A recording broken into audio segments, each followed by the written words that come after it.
The 26th of January, 2012, 10:47 a.m., Naples, Italy. Notary Antonio Marchetti was about to open a vault that had remained sealed for exactly 50 years when he realized he was holding the most dangerous documents in modern history. The vault belonged to Lucky Luciano, who had died on this exact date in 1962, with specific instructions that the contents should only be revealed 50 years after his death. Inside were 100 sealed letters, each addressed to a different person, organization, or government agency. What Marchetti didn't know was that he was about to release information that would expose the hidden connections between organized crime and the most significant events of the 20th and 21st centuries. Lucky Luciano's final gambit wasn't just about revenge. It was about proving that even death couldn't stop him from changing the world. The Kennedy assassination, Watergate, 9/11s, the 2008 financial crisis. All of them would be revealed as pieces in a larger game that Lucky had been playing from beyond the grave for 50 years. To understand how Lucky Luciano orchestrated the most devastating information warfare operation in history, you need to understand what he was facing in his final days in January 1962. He'd been in exile for 16 years, officially powerless but secretly maintaining influence over American organized crime through carefully maintained networks. However, Lucky knew that his death would create a power vacuum that his enemies would exploit to destroy his legacy and eliminate the organizational systems he'd spent decades building. Lucky's enemies weren't just rival crime families or law enforcement agencies. They were powerful figures in politics, business, and international affairs who had profited from their secret relationships with organized crime while publicly denouncing criminal activities. These individuals had accumulated vast wealth and influence through their cooperation with Lucky's organization, but they would celebrate his death as the end of their criminal associations. More dangerously, Lucky possessed detailed knowledge about the intersection between organized crime and legitimate institutions that went far beyond anything the public or law enforcement understood. His organization had been involved in political assassinations, government cover-ups, financial manipulations, and international conspiracies that would reshape public understanding of modern history if they were ever revealed. Lucky realized that his death would not only eliminate his personal influence, but would also allow his co-conspirators to rewrite history in ways that would protect their reputations while destroying the truth about how American society actually functioned. The only way to prevent this historical manipulation was to ensure that the truth would be revealed after his death, when his enemies felt safe from retaliation.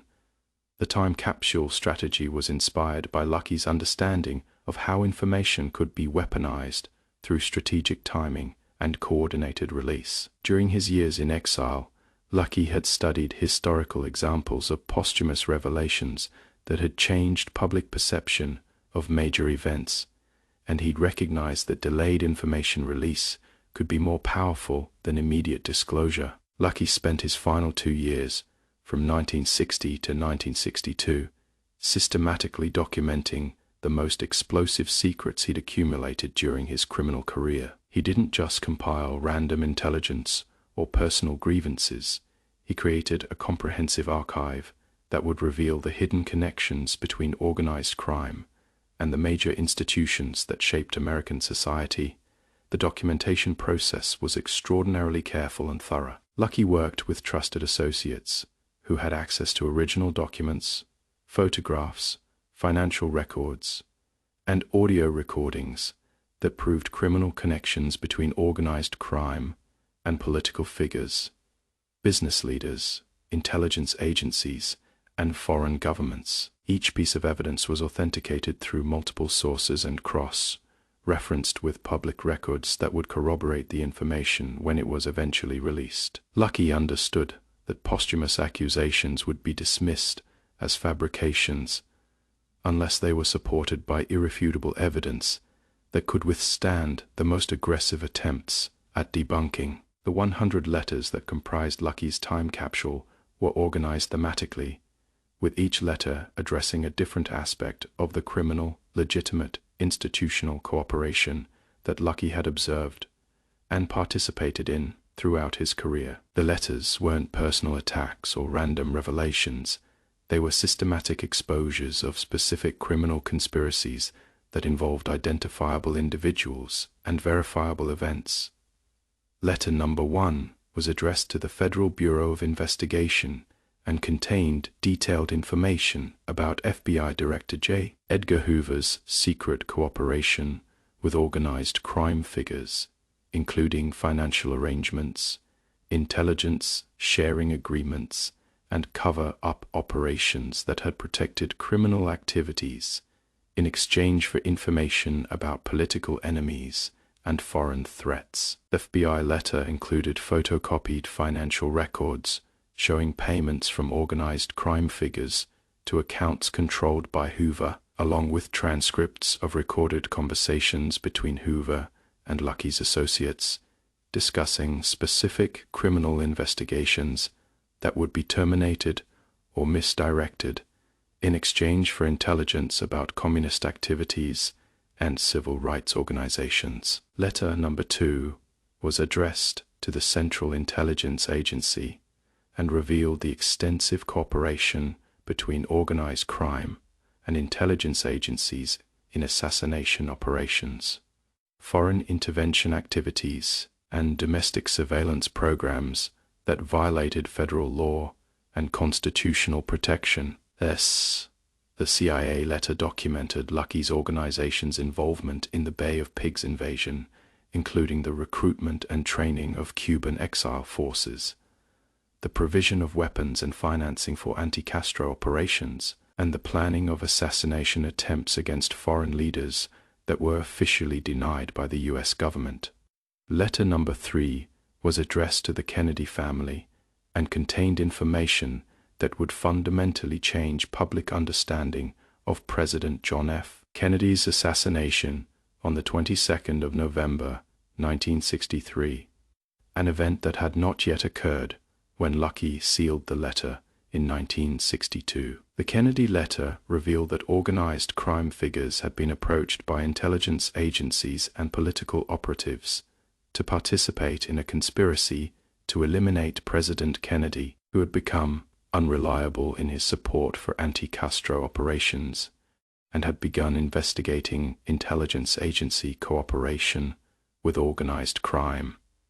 Lucky's letter described specific meetings between organized crime figures, intelligence operatives, and political conspirators who had planned Kennedy's assassination as a way to install a more cooperative administration and prevent exposure of the criminal intelligence cooperation that had been essential to Cold War operations. The letter included names, dates, locations, and financial arrangements for the assassination conspiracy, along with predictions about how the investigation would be conducted and why the true perpetrators would never be prosecuted despite overwhelming evidence of their involvement. Letter number 4 was addressed to the Washington Post and contained information about the Watergate scandal that would occur in 1972, 10 years after Lucky's death. The letter revealed that the break-in at Democratic National Committee headquarters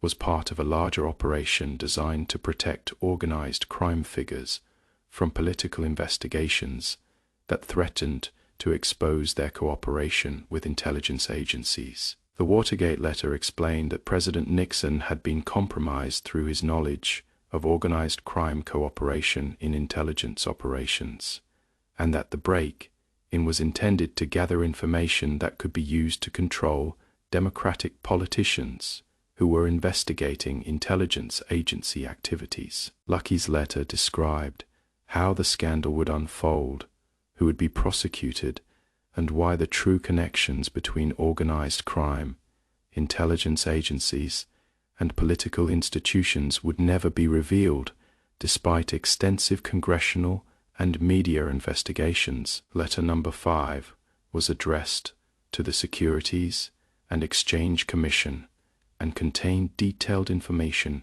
about financial manipulations that would cause the savings and loan crisis of the 1980s, the stock market crash of 1987, and ultimately the financial crisis of 2008. The SEC letter revealed how organized crime figures had established financial institutions that appeared to be legitimate, but were actually designed to manipulate markets, launder criminal profits, and create economic instability that could be exploited for criminal gain. Lucky described specific banks, investment firms, and regulatory officials who were cooperating with organized crime to create financial bubbles that would generate enormous profits for criminal organizations while destroying the savings and investments of ordinary Americans. The letter included predictions about when these financial manipulations would culminate in economic crises,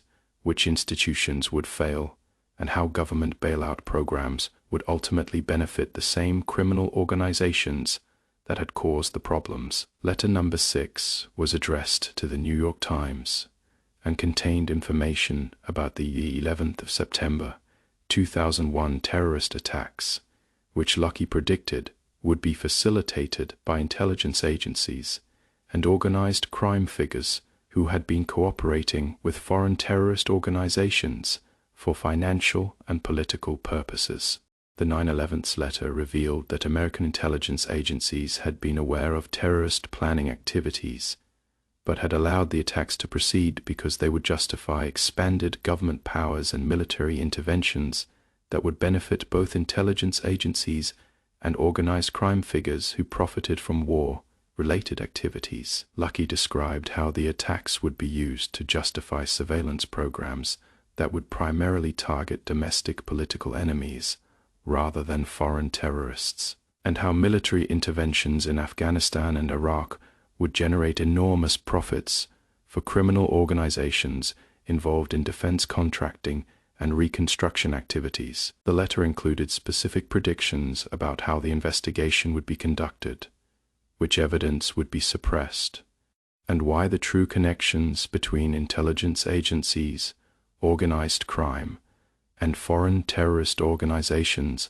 would never be revealed to the public. Letters 7 through 20 were addressed to specific political figures, including mayors, governors, senators, and presidents, who had been compromised through their cooperation with organized crime and could be controlled through the threat of exposure. Each political letter contained detailed information about specific criminal activities that the targeted politician had participated in or facilitated, including financial arrangements, policy decisions that had benefited criminal organizations, and covert operations that had protected criminal activities from law enforcement investigation. The political letters were designed to demonstrate that organized crime influence extended to every level of American government, and that democratic institutions had been fundamentally corrupted through systematic criminal infiltration that made genuine political reform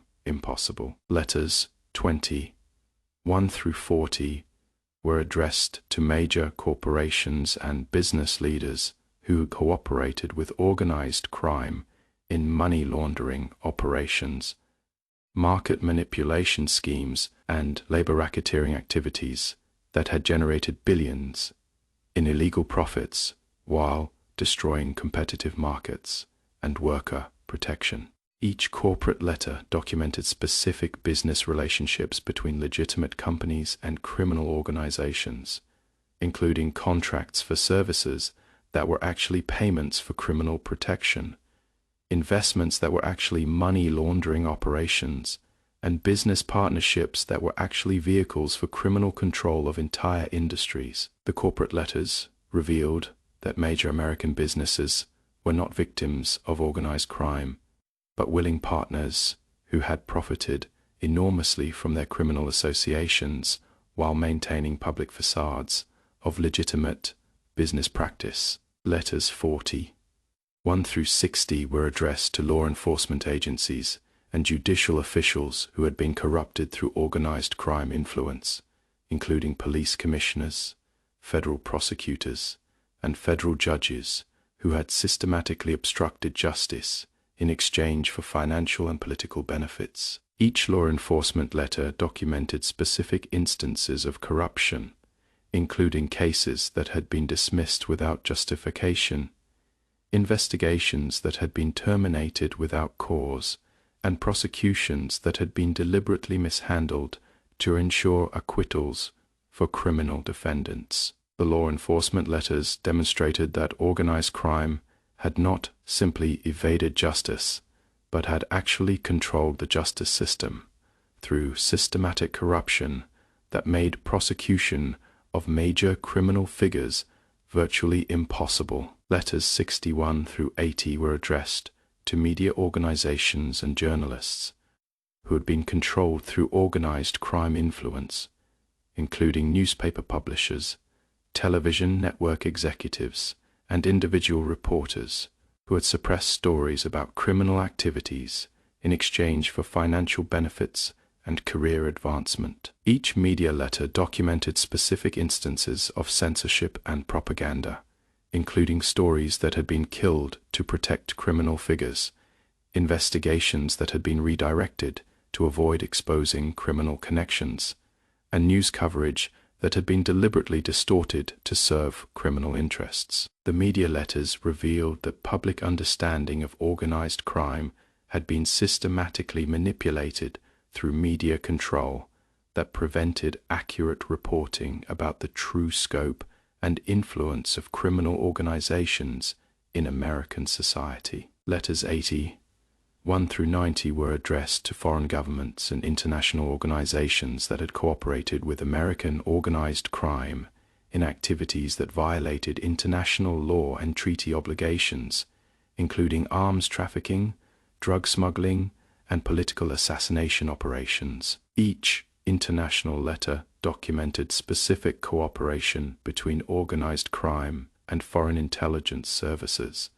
including joint operations that had influenced elections, overthrown governments, and eliminated political figures who had opposed American criminal interests in international affairs. The international letters revealed that organized crime influence extended far beyond American borders, and that criminal organizations had been unofficial instruments of American foreign policy in activities that were officially denied by the U.S. government. Letters 91 through 100 were addressed to specific individuals who had been marked for assassination by organized crime, but had been protected by Lucky's intervention, along with detailed explanations of why these individuals had been targeted and how they could protect themselves from future criminal threats. Each protection letter contained specific information about assassination plots, including the identities of potential assassins, the methods that would be used, and the individuals or organizations that had ordered the killings. The protection letters were designed to ensure that Lucky's enemies couldn't eliminate witnesses or co-conspirators who might corroborate the information contained in the other letters, creating a network of protected individuals who could verify the accuracy of Lucky's revelations. The storage and authentication system for Lucky's time capsule was extraordinarily sophisticated, designed to ensure that the letters couldn't be suppressed, altered, or dismissed as fabrications when they were eventually released. The original letters were stored in a bank vault in Naples, Italy, controlled by a trust established under Italian law that required the contents to be released exactly 50 years after Lucky's death. Multiple copies were stored in bank vaults in Switzerland, London, and New York, ensuring that the information would be released even if attempts were made to suppress it.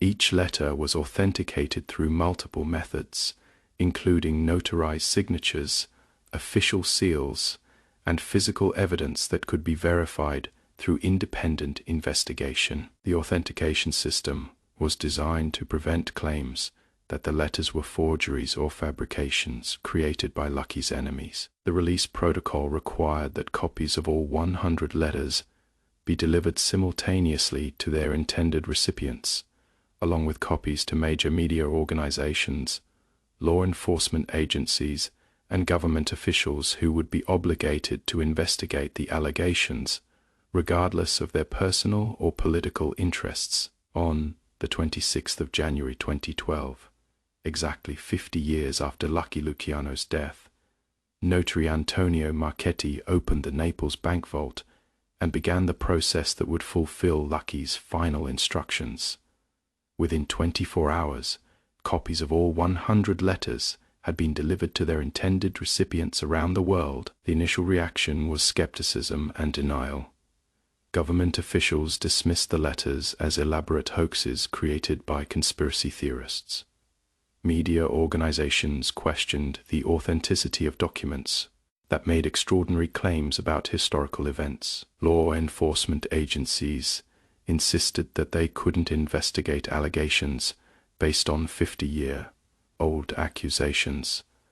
But as independent researchers began verifying the specific claims contained in the letters, public skepticism began to transform into shock and outrage. Financial records that Lucky had referenced were discovered in government archives.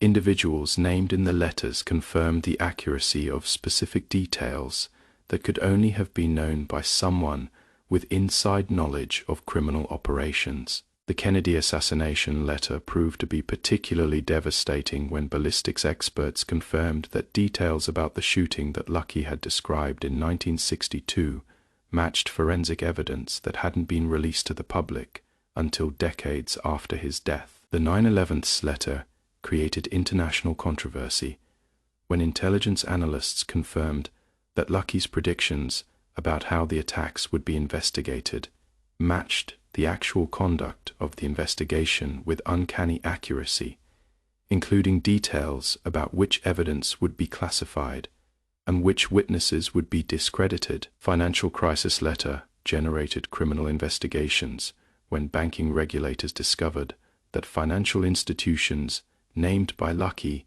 had indeed engaged in the illegal activities he had described, using methods that matched his predictions with mathematical precision. The revelation of Lucky's time capsule fundamentally changed public understanding of how American society had functioned during the second half of the 20th century and the beginning of the 21st century. The letters provided concrete evidence that organized crime influence extended far beyond traditional criminal activities to encompass the highest levels of government, business, and media.